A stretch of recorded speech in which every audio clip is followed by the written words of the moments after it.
Okay, so there are 3 types of solutions we currently offer. We offer level 1 and level 2. The difference is what you think it is. One is lighter than level 2. Because it is custom airbrush, you can make level 1 dark or light, and that would depend on your speed and your distance from the body. So if somebody, wants subtle color, you would do level 1, but you would do it, pretty quickly and maybe more than 4 inches away from the body as you're spraying. And if somebody was afraid to do level 2, they don't want to get that dark, but wants level 1, and they don't want subtle color, you can get a little closer to the body, maybe like 4 inches, and go a little slower. You just don't want to oversaturate. And then we also offer Norvell. It's in a bottle like this for now. We're calling it special occasion. It's called 1 hour. And basically what this is for the person that comes in Friday at noon and has a wedding at 5 o'clock. Now normally we would turn that type of customer away because we want, obviously you can't tan for about 12 hours after spray cans. So 2 things going to happen in that situation. 1, they're not going to shower and they're going to ruin their dress because they'll still have the bronzer solution on them. Or 2, they're going to shower before the 12 hours before that wedding and they're not going to get any color. Either way it's going to be a bad experience. So Norvell 1 hour is that solution to that problem. So basically, after you apply it to the person, they can shower between 1 and 4 hours after their airbrush. They control their color based on when they shower. So if they shower after 1 hour, it'll be very light color, and after 4 hours, it'll be very dark color. Anywhere in between, they can kind of adjust. So maybe like 2.5 hours, it'll be kind of medium to dark.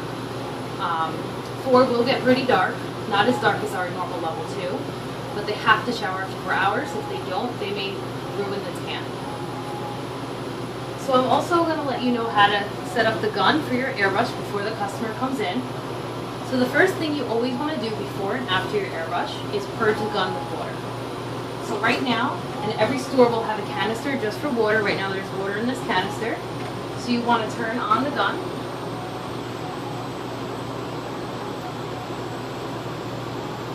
And spray a towel until you can tell that there's no solution coming out. There may be solution left in the airbrush gun from the last airbrush.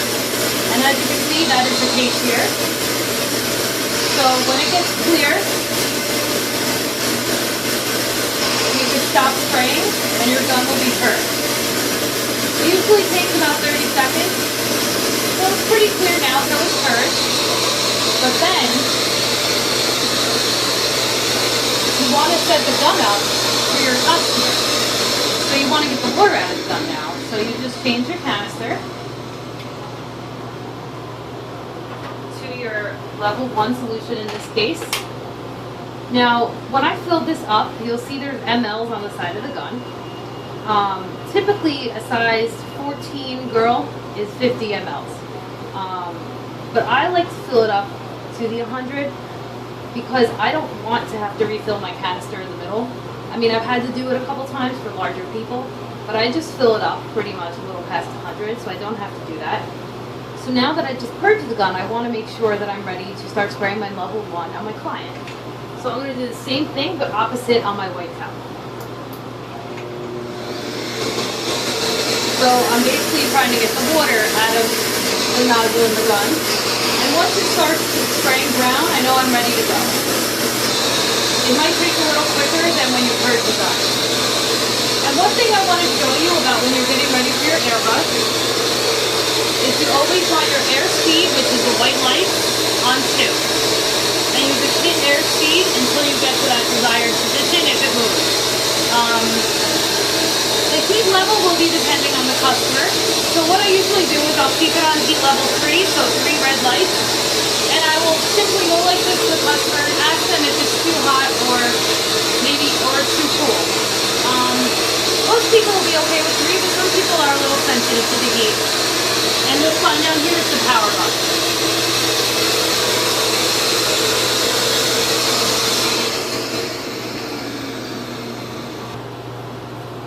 So once your customer is done with their airbrush and you meet them back at the counter, there's a few things you kind of want to go over with them. First, ask them if they have any questions. Make sure before they left the room that a female especially did not put their bra back on. You really want to insist that they don't put their bra on. because what happens is when you're doing the spray tan, after you're done, what's laying on the top of your skin is a cosmetic bronzer.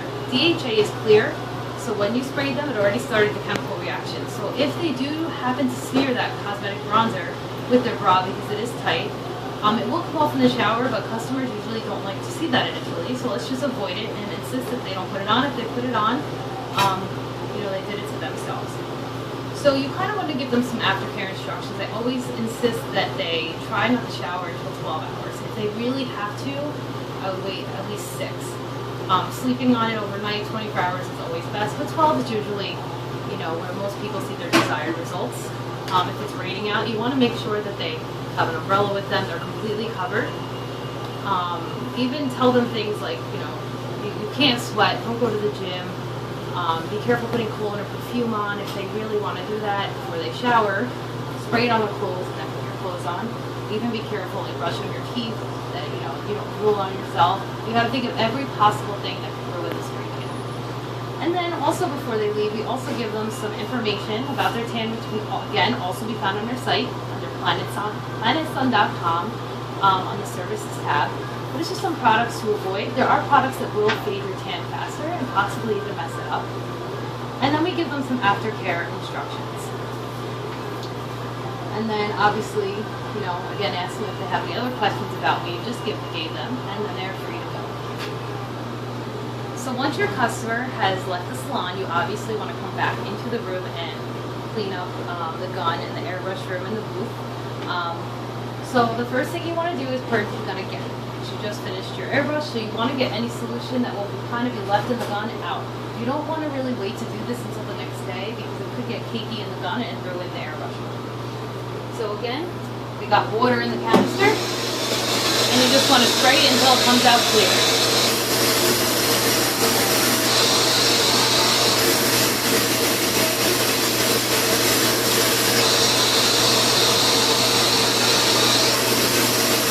Seems pretty clear, so we're good.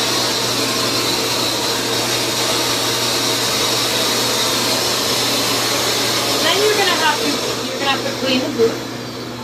We want to clean down the walls and the floor in between every single airbrush. Behind each booth is a hose, so you just want to turn the valve so that the water's on, and then you're gonna simply hose down the walls and the floor.